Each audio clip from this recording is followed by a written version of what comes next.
Viongozi kutoka hifadhi tofauti kutoka kaunti 4 ndani ya kaskazini mashariki mwa Kenya ikiwemo Isiolo, Marsabit, Samburu na Laikipia wamekongamana mjini Isiolo ili kujadiliana kuhusu utekelezwaji wa makubaliano ya mradi wa Northern Kenya Rangeland Carbon Project. Vishal Shah ni afisa mkuu wa NRT. My name is Vishal Shah. I am the CEO of Northern Rangelands Trust, NRT. Today we have gathered here with leaders from 4 counties of northern Kenya, Isiolo, Samburu, Marsabit and Laikipia, to kick off the process of the project implementation agreement for the Northern Kenya Rangelands Carbon Project. The NKRCP is the world's largest and first soil carbon sequestration project in the world. And today we are embarking on a process where we are going to go down to 247 zones across the 4 counties to talk to all community members about this project and for them to get free, prior and informed consent on the next phase of the project, which includes transferring the project to a community-owned and managed special purpose vehicle, an SPV, for the Northern Kenya Rangelands Carbon Project. Vishal akielezea manufaa ya mradi huu. The Northern Kenya Rangelands Carbon Project is a way for community members across Northern Kenya to earn income from better rangeland management practices. Communities all across Northern Kenya have signed up and through voluntary grazing management, they can show through various methodologies that the grasslands are improving, and as the grasslands improve, the root system of the grasslands sequesters carbon from the air. And communities have already earned more than $25 million across the years from this, and it's the single most impactful and transformative project in the landscape of Northern Kenya.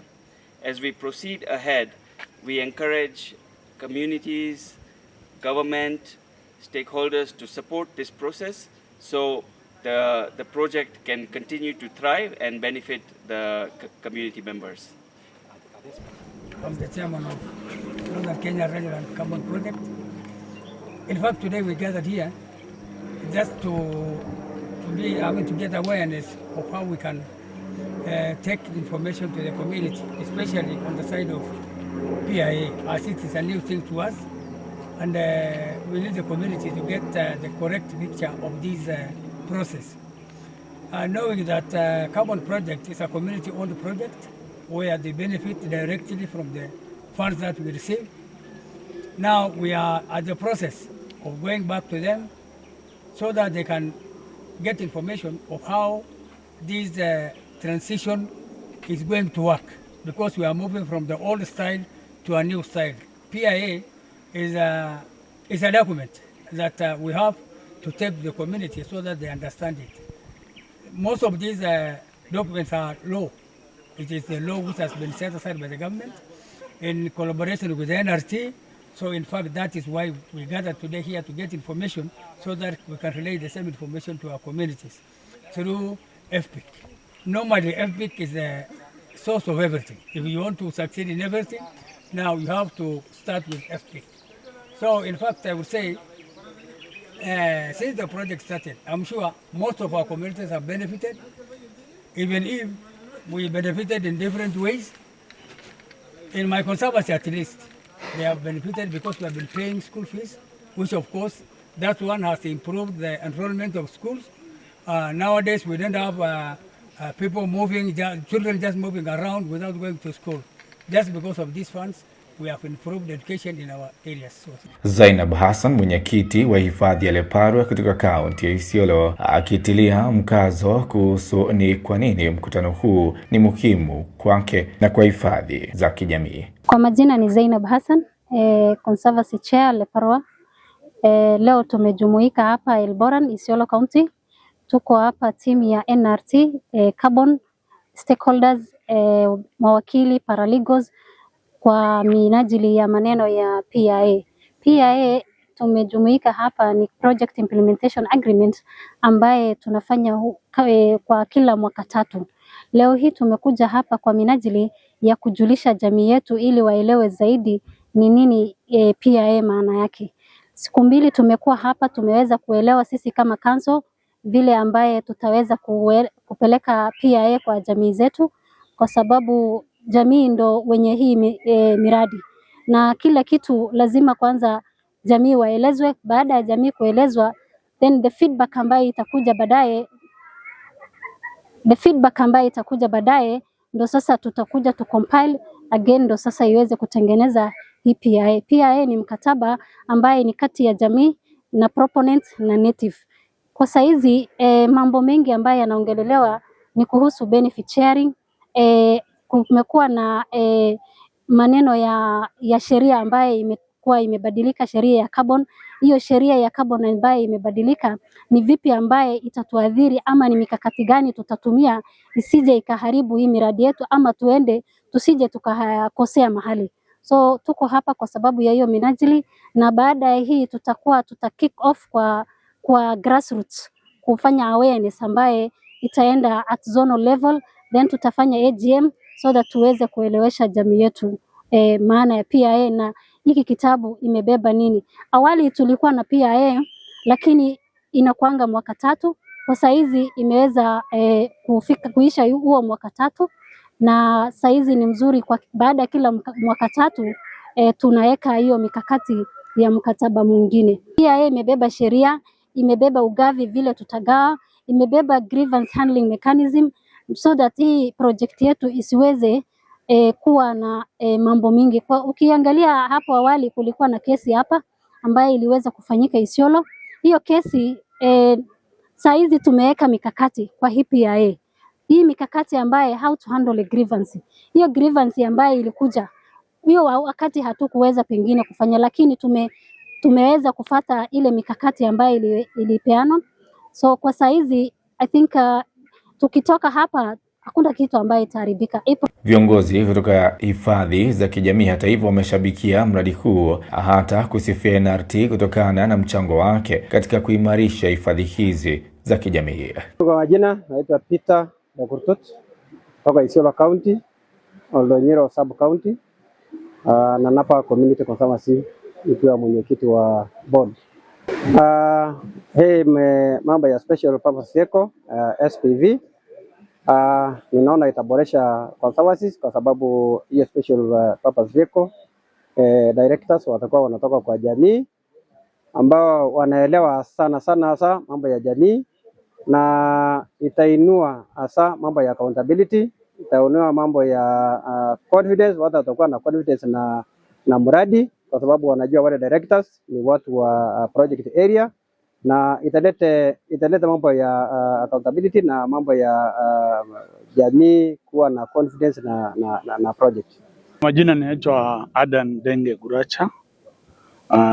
Mimi ni regional chair NRT East, covering 16 conservancies, 12 in Isiolo and 4 in Marsabit, and also a member of Carbon Council because of by virtue of my position as a regional chair. The first thing I want to say is that the issue of working with the conservancies in this landscape has played a major role in changing the lives of our community. For one, we have been able to conserve wildlife, or rather we have been able to conserve the flora and fauna in this area, which will be a benefit for all of us, not even now and into the future. And we have worked very closely with NRT as a member organization.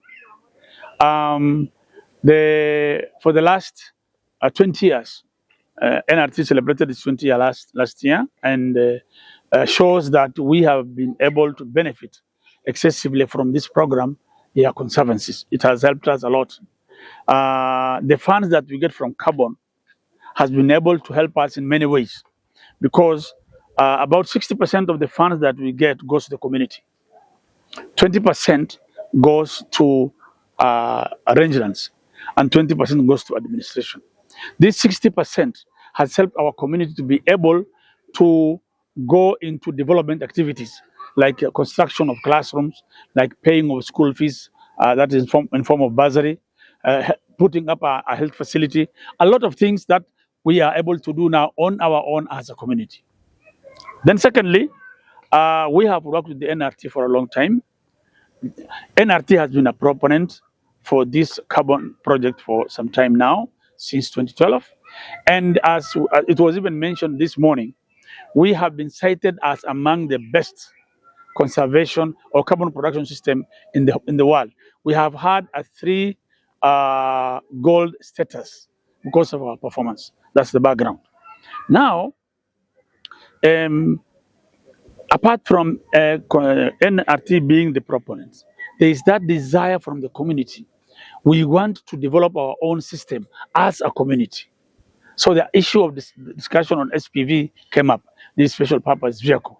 And we think that if our people are prepared in terms of scientific, in terms of administration, in terms of governance, all these once we put together, we will be able to run this on our own. Yeah, we stand as a conservation network and be able to conduct our own work. Because for one, there's a lot of cost going on because of the partners. For example, we as the conservancies, or as the council, the conservancies have costs. Then the proponent also has cost. And then the broker, the seller also has cost. So we want to minimize this. That is the idea of SPV. If we, there will be no middleman. But I want to say this very clearly. It doesn't mean we are doing away with NRT. You see, we worked together and brought us this long. We need the experience also. We can work together in other forms. For example, even in form of consultancies, we can still work together. But the idea is, for any development initiative, for any program that you work on, the end result must be the ability to have a sustainable project that you can run as an organization.